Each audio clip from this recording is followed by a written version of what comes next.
Okay, today is Thursday, which is TWiD day. There was a little article yesterday about weapon tuning and stuff. I'll get to that on Saturday and talk about that on Saturday because tomorrow will be Zur. I do apologize for not doing it yesterday, but stuff came up and I didn't get to it. I only got to the weapon part. But we have a TWiD today onto this, and a whole bunch of stuff. Some tuning recap. Build your arsenal short, blah blah blah, a bunch of stuff. So yeah, let's get into it. So it just says to go to that article yesterday, read it for all the weapon tunings, which there's quite a few. I won't lie, it's quite a few good ones. Like quite a few, like I don't know.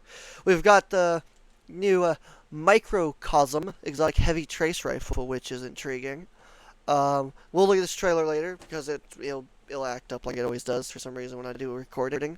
We'll put at the end of the video where I'll go over it. But yeah, we'll get into the important things, which is enhancement in the final shape. So we've been wondering how the enhancement system is going to work for the weapons from obviously like Luna's Howl and the Brave weapons and the other weapons. So this talks about, so let's get into it. During the Lightfall year, players have gotten a taste of weapon enhancement with the rated depth weapons from Root of Nightmares and Crota's Inn. In the final shape, you'll see that this system has undergone some upgrades, making enhancing your weapons easier and allowing us to comfortably expand the system to include more weapons. Here's a quick recap on how weapon enhancement will work alongside some of the changes. Weapon enhancement allows the weapon to be upgraded to receive enhanced traits, a weapon level, and a memento socket, which we're happy about because we weren't sure if we were going to get that level system or the memento socket, so we're glad. So now we can have a gold Luna's Howl from Trials. Excited for that. I love my gold memento for my PvP weapons, so I'm excited for that. To upgrade your weapon, players can navigate to the inspection screen and insert the enhancement tier mod for standard currencies. Rated depth weapons will continue to use Spoils of Conquest. Makes sense. But as you can see, it's just enhancement cores. It's relatively simple, pretty cheap. It's not that bad. For at least Tier 1.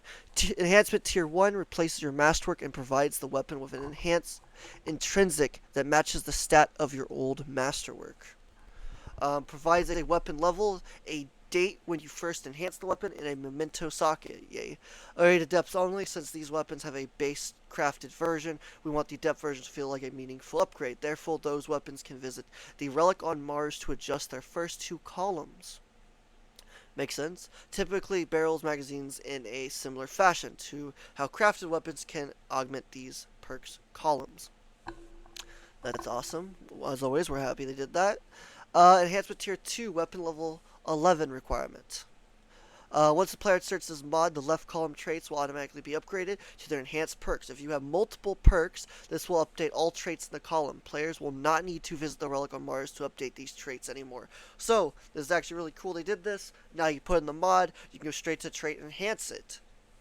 Because the mod takes all the material out of your inventory, so it makes sense to allow the trait to enhance instantly. Glad they're doing that. Hallelujah, because it sucked that you keep going to Mars just to do it. It sucked a lot. So let's go, Bungie. We're proud of you. I apologize, my voice is a little messed up. It's messed up. That's all I can say. I messed it up a bit, but yeah. Enhancement Tier 3, Weapon Level 17 requirement. Once the player applies this mod, the right column weapon trait perks will automatically be updated to be enhanced.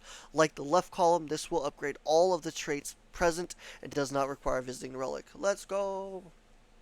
We've heard the feedback that weapons should have more avenues to acquire enhanced traits. In the final shape, all new weapons will either be craftable or have access to weapon enhancement. Personally, I just wish all weapons would go to weapon enhancement other than maybe activities that are going away. If there's an activity that goes away at the end of the year or something like we have now, if that's still going to be a thing, those ones should be enhanceable. Everything else, craftable, everything else from world drop to raids even should be enhanceable, not craftable. That's my opinion. I stick with it no matter what. In addition, weapons that remain active drops in the following activities will be eligible for enhancement. Let's go. Valve Disciple Raid Adepts, which, yay, let's go. Guardian Games, makes sense. King's Fall Raid Adepts, let's go, finally. Gambit, Competitive Crucible, all of them, so all the weapons from Competitive Crucible will be enhanceable, which is intriguing. Gambit, Trials of Osiris, which we knew about. So it'll be all the weapons that stay around will be able to be enhanceable, which I don't remember what the full list of the ones staying are, but obviously the two new ones, and there's a couple others, but yeah. Crucible, Iron Banner, Vanguard Ops, Nightfall's Prophecy Dungeon. What's weird is it doesn't say here, It just says the raid adepts. It doesn't say the normal raids. There is still, it doesn't even say Vogue. So Vogue raid, adepts, and normal are not on this list. And neither of them are craftable. And same thing for Garden of Salvation. Their adept, or their normal is not craftable. They don't have an adept, sadly. But their normal are not craftable yet. So I'm wondering if maybe they're going to get updated and they're just not saying it here because they're going to update them later down the road. And when they update them, that will be when they become craftable or enhanceable. I'm not really sure. I'm really kind of hoping it does, but we'll see. It is nice, though, to see Val Disciple raid adepts getting the enhanceable ability, because I love them personally. All those weapons out of that raid are insane, for the most part, and I'm excited that they're finally getting updates. So, which will, well, for the adepts, so yay, let's go Bungie, that's a good thing. Obviously, King's Fall Raid 2 has really good exotic, or not exotic, sorry, legendary weapons that are adept, so it's good that they're enhanceable too, so I'm excited for that. But again, I am a little sad that Vogue's adept weapons aren't mentioned here, nor is its normal ones, craftable or gardens, which I love the garden weapons as well, and they're not here. So, Bungie, why? That's all I'm saying, what the fuck? This will include other instances of these weapons as long as they have an origin trait. Unfortunately, due to some technical constraints, there are a handful of weapons instances from before Season 17 that have origin traits and are active drops, but they will not be eligible for weapon enhancement. If a weapon is not actively dropping in these activities and playlists, or it's under the legacy focusing options, it will not be enhanceable when the final shape releases.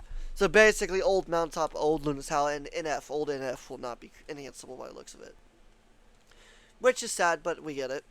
If weapons are reissued and become a part of the playlist active drops once again, we'll update older versions of origin traits to enter weapon enhancement. Makes sense, fair enough.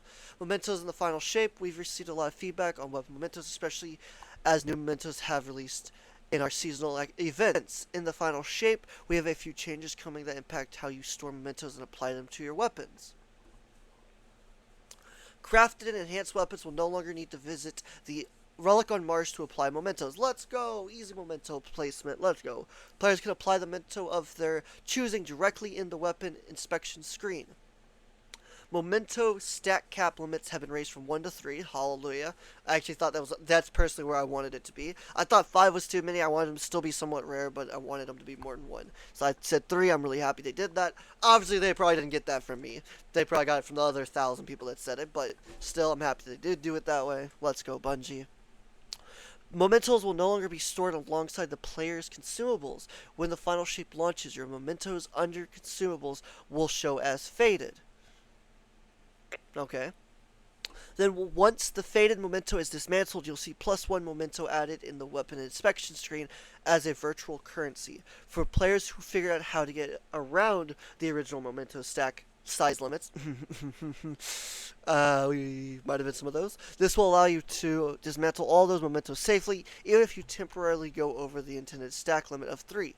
If you are holding 3 or more of a particular memento, it will not drop again until you spend your mementos to be under the stack size limit of 3. So, that's cool. So, basically, if you have 1 in each postmaster and 1 in your inventory, that's a total of 4, right? You're actually able to still keep all 4 of those and not lose them. That's actually insane. I'm glad Bungie did that. Obviously, though, once you use the 4 or get it down to 2 or 3, then obviously you'll only be able to get to 3 and can't get it past that ever again by the looks of it. Which, that's okay, because it's 3. I'm okay with this. Let's go, Bungie. That's a good job.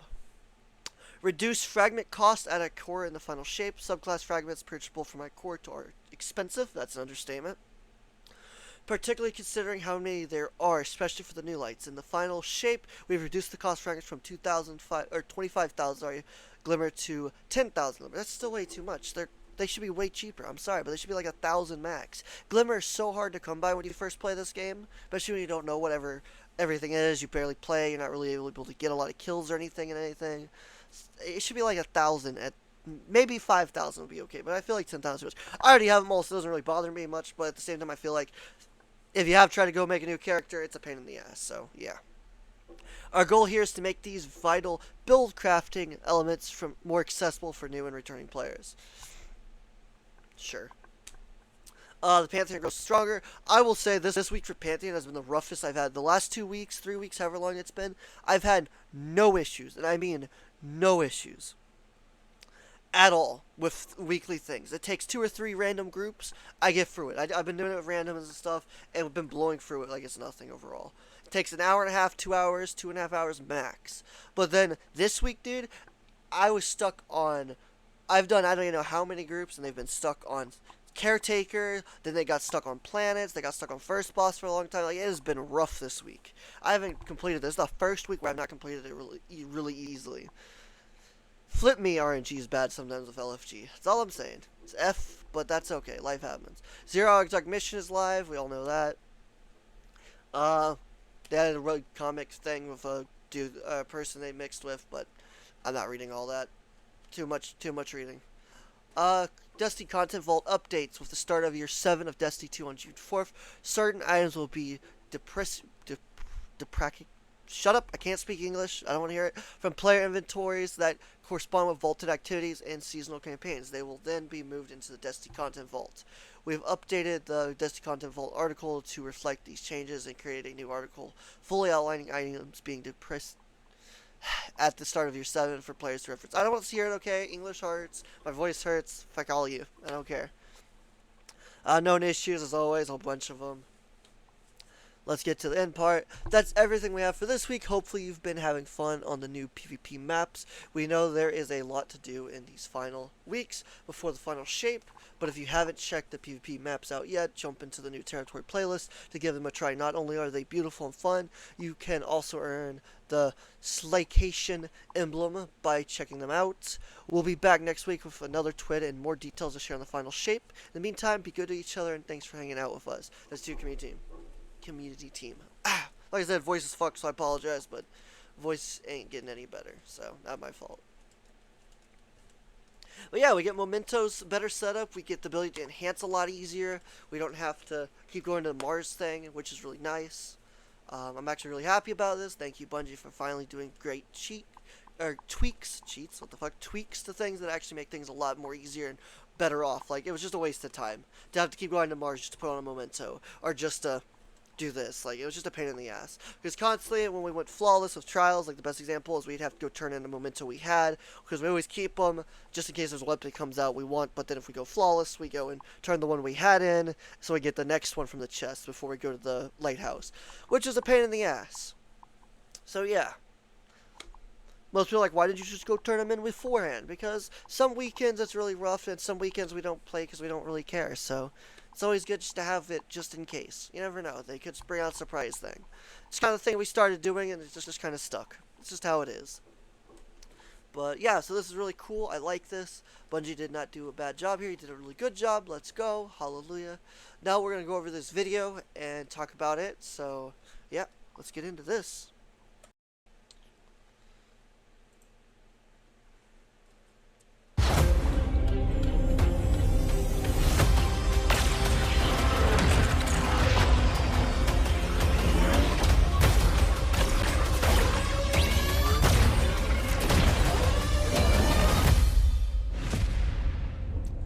Alright, so we're going to start with the first thing. So this is a heavy trace rifle, so you're able to use 3 trace rifles now, which is really cool, I won't lie. I still want linears to have the ability to have all 3. I would love a kinetic energy and heavy linear fusion rifle. So we need to make legendary linear fusion rifles, Bungie, please. But let's get into this. So, as a whole, pretty cool looking. Well, I'll mute it just because it's loud, but yeah. So, yeah, kind of cool. It's not half bad looking. It says it deals bonus damage to shields, but then it destroys this Hydra really quick. And then it does this, like, suck-in effect. It, like, sucks him in like a black hole. So I'm actually really intrigued by that. I wonder if that does anything. Again, it only says this, which this is honestly not that impressive. Bonus damage to shields is all it does. It's a heavy. Of all things, it's a heavy. Like, it should do more than that. That's all I'm saying. So, I don't know. We'll see what happens. But it is cool. It looks dope. You know, it's a light beam. Hopefully it does a lot more. It is interesting it does the Taken effect, though. Like, when Taken die, they do this little swirl thing. Just without the darkness. So, it's kind of weird that that's happening. From the gun, at least. So, I'm not really sure what's going on with that. But, like I said, it does look cool. I do like it. I'm just really not sure what it does. I mean, it doesn't appear to cause anything extra, which is kind of sad. just appears to kill things. So kind of a waste. It doesn't have some sort of other effect. I don't know. We'll see. Like, Bungie's been keeping a lot of stuff secret, so we'll see what's going on here. But it does look cool. I mean, look how amazing that looks. It's a dope looking weapon. I can't wait to see what the ornaments look for this thing as well. They probably make like a Vex themed one or a Hive themed one or something, or Traveler themed. Like it'll look like a really big Traveler weapon or something. I don't know. It looks cool though. I'm excited for these new weapons. I just really hope they do more than just these basic things. Um, but yeah, so that's the video. If you enjoyed, leave a like, subscribe. What do you think about the enhancement ability? Do you think Bungie's doing good here with this stuff? I'm happy about this. Hopefully y'all are too. Let me know what you think about it in the comments. Y'all have a good day. We out. Adios.